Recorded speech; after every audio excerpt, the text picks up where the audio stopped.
Ay, babay na, pre. Babay. Boss, happy birthday. Order na ako. Kaya daw, punta kami ni Lil Jam bukas. Alis ba kayo? Pwede ba? Hindi kami alis dito, tol. Nagpapapaldo pa kami.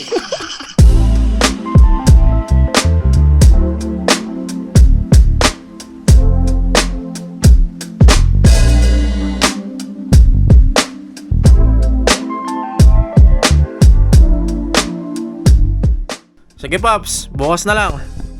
Yeah! Road to 50K to Everyday Vlogs 364. Hindi, road to 1.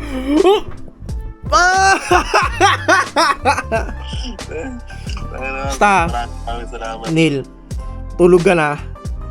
Huwag ka na magtingin ng 4x4 bago matulog. Tulog ka na diretso. Advance, happy birthday. Thank you, Pops. I love you, Pops. Okay, love you too. Okay, sana na lang. Kita mamaya. Kita tayo mamaya. Nag-iyak na rin ako. Alright. Sure yan, Ha? Sure yan, gigising kaya. Ikaw, pagising si Royce, ha? Tanga, gigising yan kasi aalis din ako. May Ayun. pasok pa ako eh. Pops, ang katawan ko binuo. Gigising yan pag may pera. Ang katawan ko binuo para magkaroon ng ganong klaseng motivation. Roleplay. Tulog. What? Cut. Direct. Thank you, Pops. Sige, okay, good night. Hindi na nakakatulog talaga si Neil. Ako dyan, matutulog yan, may pera kami. Ano, life hacks, pakuha mo kay suset yung cellphone mo. 9 p.m. eh. Tandaanan kita dyan, maaga talaga. Kasi biyahe pa. Takyan, tapos ng konti, tapos palit tayo ng... Sige, Tapos ka alas. mga 8 or 9. May pagtapos na ito, mag-driver na ako. Sige, Pops. Ready na ako. Sige na. Good luck, bukas. Bye. So yun guys, good morning and welcome nga pala ulit sa ating daily vlog. And for today, short vlog lang and it's kinda very short pero excuse me ulit. Gusto ko lang pong magpasalamat sa inyo kasi umabot na tayo ng episode 100 sa Kada Craft. And ito ang sasabihin ko mga kaibigan, alright? Ang 100 episode sa Kada Craft ay kahit kailan pinangarap lang namin maabot. Okay? Ang usapan namin dati nung season 2, kapag naka-episode 100 kayo, tapos na ang season. And wala pa pong naka 100 episode for how many years na mga kaibigan. Kaya sobrang sarap sa pakiramdam na nakuha ko yung goal na yon. Kasi kung titingnan nyo dito sa channel natin mga kaibigan, for the past 1 year or past 6 months, puro Kada Craft lang po yung ina-upload ko. So sisimulan natin yung upload ko from the very start, which is Kada Craft Season 5. Nasaan yung Season 5? Ito, Kada Craft Season 5. So kung makikita nyo dito, puro Kada Craft na po yung upload natin. At wala na po tayong ina-upload na iba maliban sa Kada Craft. And yan, nag-focus tayo sa Kada Craft, ganito ganyan, ilang buwan. Yan lang po talaga yung upload natin kasi gusto ko nga kasi talaga makuha yung 100 episode. And thank God dahil binigyan niya ako ng lakas na matapos natin yung 100 episode. Alright?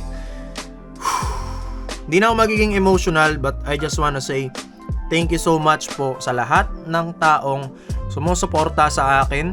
Siyempre hindi ko maaabot yung episode 100 kung wala kayo, number 1. Number 2, gusto ko magpasalamat syempre sa family ko, sa girlfriend ko, si Hikaru. Sobrang understanding niya kasi araw-araw ako nagre-record and halos wala na akong time sa kanya para lang makapag-produce ng Kada Craft. Alright? Pangatlo, syempre gusto ko magpasalamat kay Lord, kay God, kasi binibigyan niya ako ng knowledge or sapat na knowledge to push me into this moment.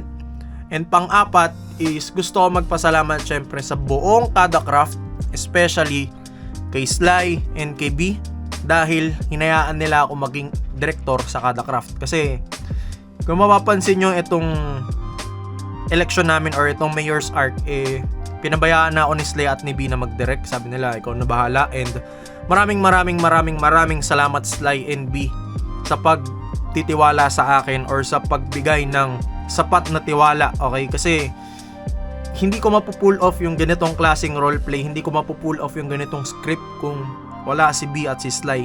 At kung wala yung tiwala nilang dalawa na ako yung mag-lead ng roleplay, hindi kami makakapag-produce ng sobrang emotional, sobrang lalang roleplay. Alright? And shoutout din pala sa lahat ng KadaCraft members. Puntahan nyo lahat ng channel ng KadaCraft. Thank you din pala sa bawat member ng KadaCraft members dahil nagtiwala kayo sa pagiging director ko. Meron akong anxiety na natatakot ako maging director kasi baka pangit yung kalabasan. Meron akong anxiety na baka hindi nila gusto yung isasuggest ko. Pero first time ko lang maka-achieve ng ganitong feeling na walang, alam mo yun, ang gaang sa pakiramdam na natutuwa pa sila kapag nag-director ako or hindi ko nararamdaman na masamang tao ako kasi nagko-command ako. And lastly, syempre, maraming salamat sa co-director ko which is si Try Neil. Okay? Neil, Paps, kung napapanood mo to, maraming salamat sa pagkuha ng kontrabida na role sa KadaCraft. And alam mo na simula GTA pa lang, sobrang effective mo na kontrabida. And sabi ko nga sa'yo, iba yung pagiging kontrabida sa GTA kasi sa GTA, sinusuportahan ka nila kahit kontrabida ka. Meanwhile, dito sa KadaCraft, kapag kontrabida ka, kulang na lang patayin ka ng mga bata. But thank you so much, Neil, kasi kinuha mo yung responsibility na maging isang malupit na kontrabida at the same time, co-director ko. Para sa hindi nakakaalam mga kaibigan, nung mga times na busy ako, si Try Neil po ang nag-director sa mga bagong members, ako po sa mga luwang members.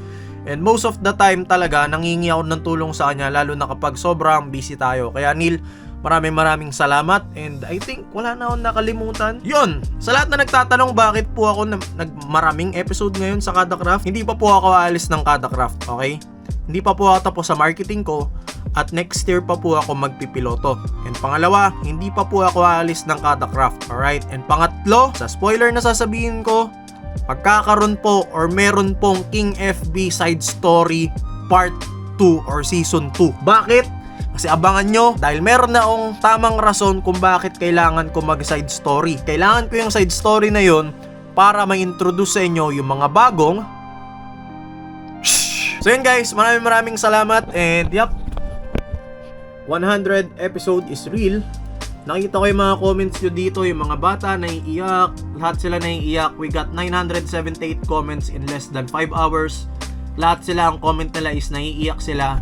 And ako, naiiyak ako kasi grabe yung suporta na pinakita nyo sa akin. Thank you so much. Okay? Pasensya na kung ito lang yung na-produce natin na vlog. Nakaupo pa rin tayo dahil kailangan ko pong umalis ng maaga dahil pupunta tayo kay Kuya Dogs tomorrow, which is mamaya. Kung napapanood nyo to, mamaya. Okay? So paalam. Ingat, kita-kits. Ulitin ko lang. Maraming salamat po sa suporta.